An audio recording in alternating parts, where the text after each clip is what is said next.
Hello students, welcome back to Career Power Hyderabad, powered by Adda 24/7. So students, today we'll see the important current affairs, but before going into the video, please subscribe our YouTube channel, like and share our videos, join the Telegram channel and download the Career Power Hyderabad app. The links are provided in the description as well as comment section. So let us see today's important current affair, and the first current affair for today. So Prime Minister Narendra Modi has laid the foundation stone for international airport at Ziwar in Uttar Pradesh.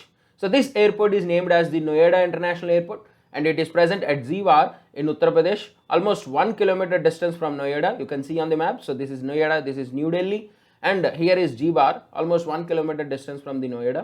So this Ziwar airport will be second international aerodrome in the capital region, Delhi capital region, and fifth international airport in UP.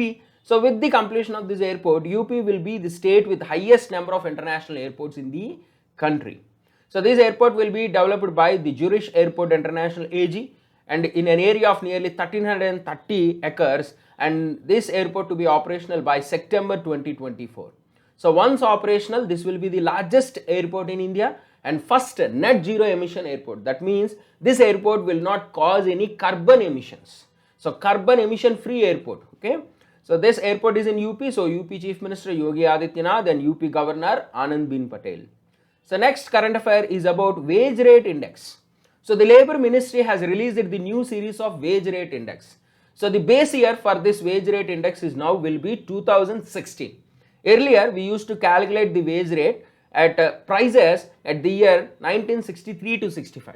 From now onwards we will calculate the wages at the prices of 2016. So this changeover was provided because to provide a clear picture of the economic changes and they record the wage pattern of the workers. So this wage rate year change was recommended by the International Labour Organization as well as National Statistical Commission. So with these recommendations, the Labour Bureau has changed the year to 2016. Okay. So this year onwards, 37 industries will be covered in this wage rate index basket against 21 industries which were covered in 1963-65. Okay, so earlier only 27 countries wage rates were provided, but from now onwards we will have 37 industries wage rates. So ఏంటి అసలు ఈ veg rate index concept ఏంటి? So మనం జనరల్గా ఒక వ్యక్తికి ఇచ్చే జీతాన్ని క్యాలిక్యులేట్ చేసేది వేజ్ రేట్ ఇండెక్స్. స్టీల్ ఇండస్ట్రీలో ఎంత జీతం ఇస్తున్నారు, కాటన్ ఇండస్ట్రీలో ఎంత ఇస్తున్నారు, ఆటోమొబైల్ ఇండస్ట్రీలో ఎంత ఇస్తున్నారు, సిమెంట్ ఇండస్ట్రీలో ఎంత పే చేస్తున్నారు. సో వేజ్ క్యాలిక్యులేట్ చేస్తాం అనమాట ఒక ఎంప్లాయీకి. సో జనరల్గా మనం వేజ్ ఎలా క్యాలిక్యులేట్ చేస్తాం? 1963-65లో ఉన్న రేట్స్ ప్రకారం క్యాలిక్యులేట్ చేస్తాం. ఓకే, ఈ పర్సన్కి ఆన్ అన్ యావరేజ్ మంత్లో స్టీల్ ఇండస్ట్రీలో 300 రూపీస్ వస్తుంది, సిమెంట్ ఇండస్ట్రీలో 200 రూపీస్ వస్తుంది అని వేజ్ క్యాలిక్యులేట్ చేస్తాం. సో ఇప్పుడు ఏం చేస్తాం? ఈ బేస్ ఇయర్ని ఏం చేస్తాం? బేస్ ఇయర్ని 2016కి కన్వర్ట్ చేసాం. సో 2016 కన్వర్ట్ చేస్తే 2016లో ఉన్న ప్రైజెస్ ప్రకారం వేజ్ రేట్స్ క్యాలిక్యులేట్ చేస్తాం మనం. ఓకే, సో ఎర్లియర్గా ఈ రిపోర్ట్లో ఓన్లీ 21 ఇండస్ట్రీస్కి చెందిన వేజ్ రేట్స్ ఇస్తే ఈసారి నుంచి మనం 37 ఇండస్ట్రీస్ యొక్క వేజ్ రేట్స్ ఇస్తాం. స్టీల్ ఇండస్ట్రీలో ఎంత యావరేజ్ ఇస్తున్నారు మంత్లీ పేమెంట్, సిమెంట్లో ఎంత ఇస్తున్నారు, ఐరన్ ఇండస్ట్రీలో ఎంత ఇస్తున్నారు, లేదంటే మన టెక్స్టైల్ ఇండస్ట్రీలో ఎంత ఇస్తున్నారు. సో ఇట్లా యూ విల్ క్యాల్కులేట్ అనమాట. So this veg rate index is calculated twice A year. So 2 సార్లు క్యాల్కులేట్ చేస్తాం, ఒకటి January 1st, ఒకటి July 1st. So the Union Minister for Labour and Employment, Bhupendra Yadav. So do remember these points too. So next, coming to international news about Kuwait. So the new Prime Minister of Kuwait is Sheikh Shaba Al Khalid Al Sabah. So he is the new Prime Minister of Kuwait. So he was appointed recently by the Emir. So he earlier worked as the Kuwait's ambassador to Saudi Arabia and envoy at the Organization of Islamic Cooperation between 1995 to 1998. And also he received the award from Saudi Arabia called the Order of King Abdullah Aziz of first class in 1998 for his work in Saudi Arabia. Okay, so here is the map of Kuwait. So Kuwait is present in the Middle East, surrounded by Saudi Arabia and Iraq and Saudi Arabia. So this is the distance between India and Kuwait, and many Indians work in Kuwait as the formal and informal labor. You'll find a lot of them in Kuwait. This is the flag of Kuwait, and the currency of Kuwait is Kuwaiti dinar. Capital is Kuwait City, and the Emir, the head of the state there is Emir. He is the head of the state as well as government. Head of the state is Emir. So the Kuwait Emir is Nawaf Al Ahmad Al Zabar Al Sabah. So he is the current Kuwait Emir. and the Kuwait Crown Prince is Mishal Al Ahmad Al Jaber Al Sabah. So he issued the orders on behalf of Emir, appointing Sheikh Sabah Al Khalid Al Sabah as the new Prime Minister of Kuwait. So please remember. So next is about Interpol. So India was elected to the Executive Committee of Interpol, and CBI Director, Special Director Praveen Sinha was elected as the delegate for Asia in the Executive Committee of International Criminal Police Organization, simply called Interpol. So election was happened in Istanbul, Turkey in the 89th Interpol General Assembly. And for this Asia, China, Singapore, South Korea, Jordan as well as India participated in the election, and India won the election. So we are showing our strength in the international platforms. India is getting elected to everybody. So let us discuss about Interpol. So Interpol, International Criminal Police Organization. It's an intergovernmental organization that helps to coordinate the police forces of 194 member countries. Established in 1923, headquarters is in Lyon in France. The second largest city in France is Lyon after Paris. And the motto of Interpol is connecting police for a safer world. The current president of Interpol is Ahmad Nazir Al Raisi, who is a UAE police officer, Inspector General of UAE. And Secretary General is Urgan Stock. So please remember, very, very important. So every country will have National Central Bureau. So this National Central Bureau will coordinate with all the agencies in the country with Interpol. So National Central Bureau is an interface between the country police forces and the international organization Interpol. It acts as a coordinating body. And for India, the National Central Bureau is CBI. So CBI coordinates with all the state police forces and also Interpol. Okay. So these are the few Interpol notices you will find in news: red corner notice, yellow notice, blue notice, black notice, green, orange, purple. So these are the types of Interpol notices which are frequently in the general news channels. You will find these Interpol notices. Okay, so go through all these things. So next is about corporate exercise. So 37th edition of India-Indonesia Coordinated Patrol corporate exercise was held in Indian Ocean region between 23rd and 24th November. So this corporate exercise will be generally held twice a year to ensure the safety and security in the Indian Ocean region. So the first exercise was conducted in 2002, and this year Indian naval ship Kanzar and Doinier Maritime Patrol aircraft, they are participating in the exercise. And from the Indonesian side, Indonesian naval ship Sultan Taha Saifuddin is participating in this exercise. So here is the flag of Indonesia, and Indonesia is very near to India. So you can see on the map. And other exercises with Indonesia. What are the other exercises we do with Indonesia? It is Samudra Shakti, it's a bilateral maritime exercise, and Garuda Shakti, it's a military exercise, army exercise. So Indonesia capital Jakarta, currency is like Indian Indonesian rupiah. So next is about Asian Development Bank. They approved $1.5 billion to India for COVID vaccine procurement. So Asian Development Bank gave nearly 11,185 crores for purchasing COVID vaccines to India. So with this amount, you can buy 66.7 crore vaccines, which will help to provide vaccination to nearly 31.7 crore population of India. And also Asian Infrastructure Investment Bank is providing $500 million loan. And already you know Asian Development Bank has given $1.5 billion loan. So all this money will use to purchase COVID vaccines. So Asian Development Bank, established in 1966, headquartered in Manila, Philippines, and their main objective is to promote social and economic development in Asia. So next is about Moody's. So it's a credit rating agency. So one of the top 3 credit rating agencies, they projected India's GDP growth rate as 9.3% for the financial year 2022, that is this year, and 7.9% for next year, financial year 23. So as you know, vaccination, we have record vaccination rates, and vaccination drive in India has gathered pace after the second wave.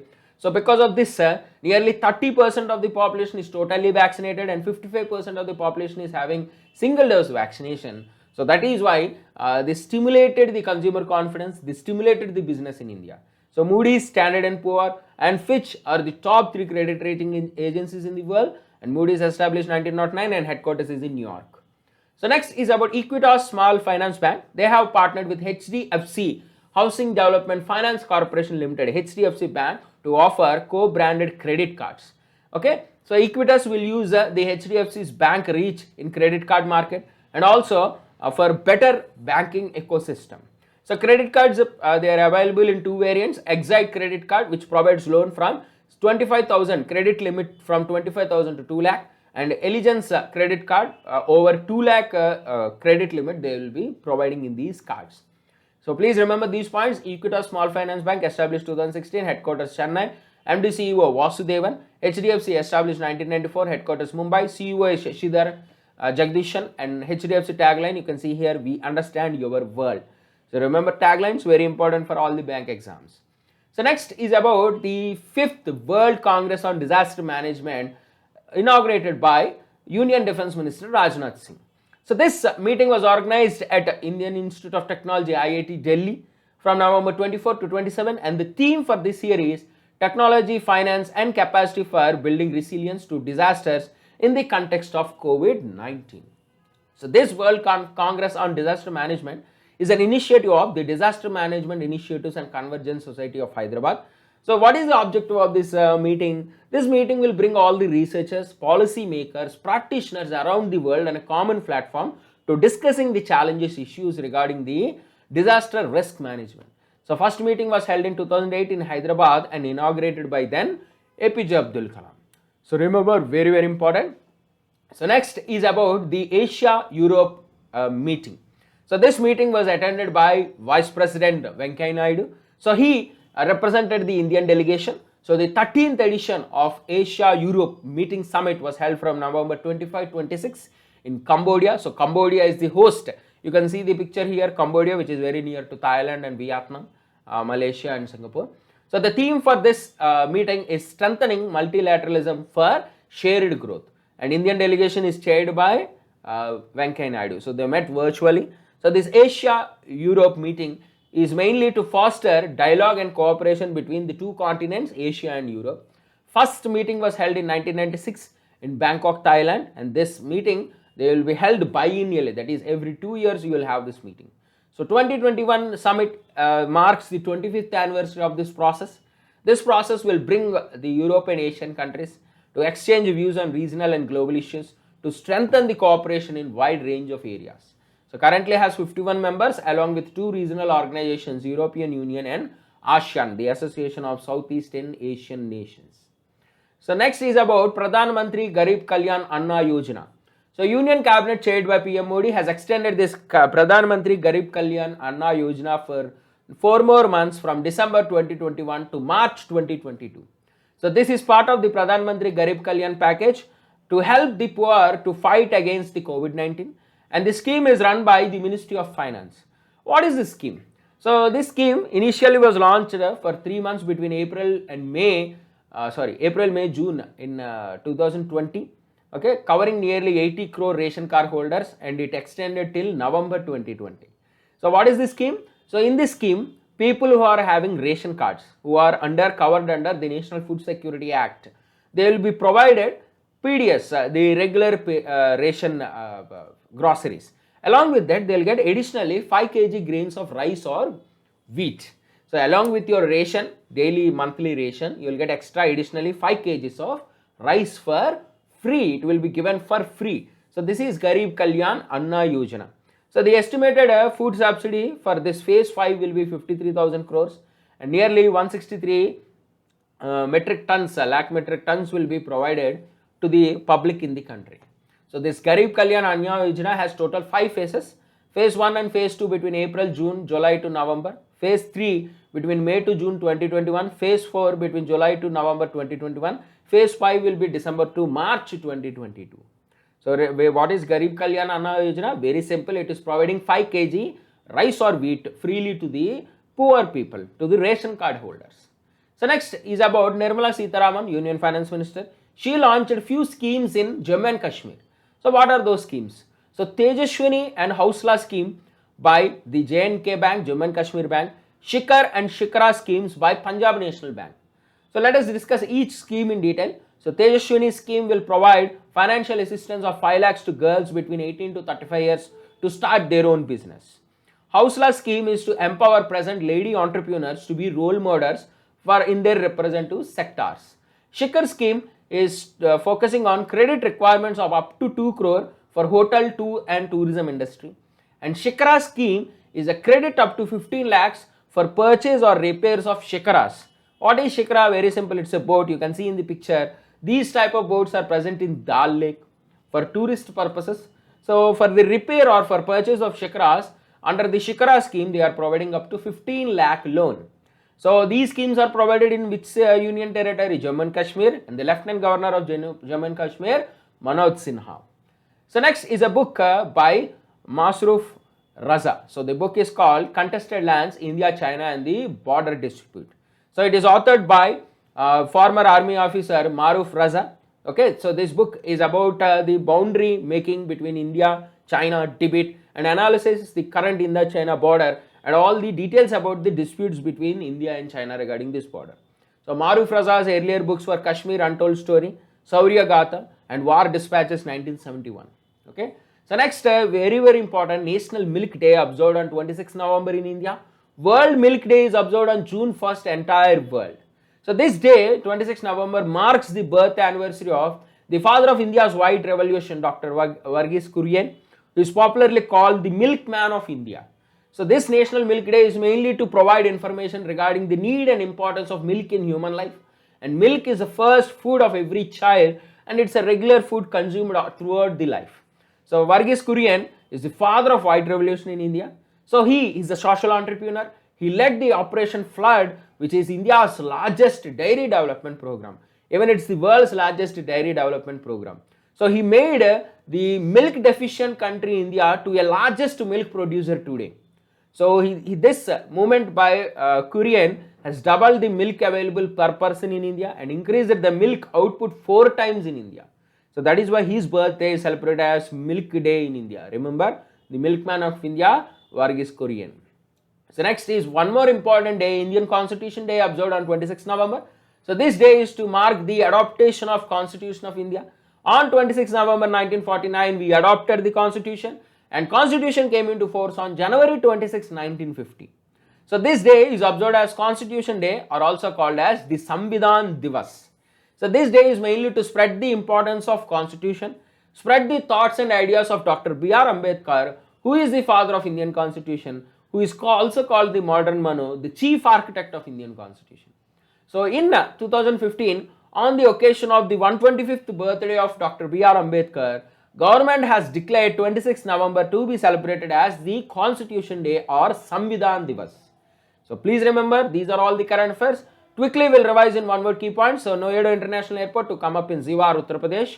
Wage rate new series index will be calculated with the base year 2016. Sheikh Sabah Al Khalid Al Sabah is the Prime Minister of Kuwait. India was elected to the Executive Committee of Interpol in the Asia region. So 37th edition of India-Indonesia Corporate Naval Exercise was held in Indian Ocean. Asian Development Bank is providing $1.5 billion loan to India for COVID-19 vaccines purchase. Moody's has estimated India's GDP growth rate as 9.3 in financial year 2022. And Equitas Small Finance Bank and HDFC are partnering to provide co-branded credit cards.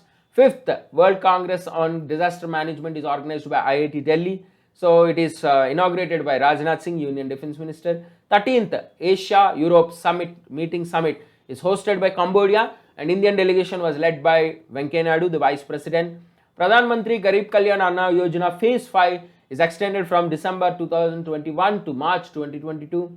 So Tejashwini, Hausla, Shikara are the schemes launched in Jammu and Kashmir by Nirmala Sitharaman, Union Finance Minister. Contested Lands, India-China Border Dispute is authored by Maruf Raza. National Milk Day observed on 26th November. Indian Constitution Day observed on 26th November. So please remember, Milkman of India, Varghese Kurian, the father of Indian Constitution, Dr. B.R. Ambedkar. So do remember all these points, very important for the examinations. So please subscribe the YouTube channel, like and share our videos, download the Career Power Hyderabad app and join the Telegram channel. We'll provide the links in the description as well as comment section. So thank you students, we'll meet in the next class.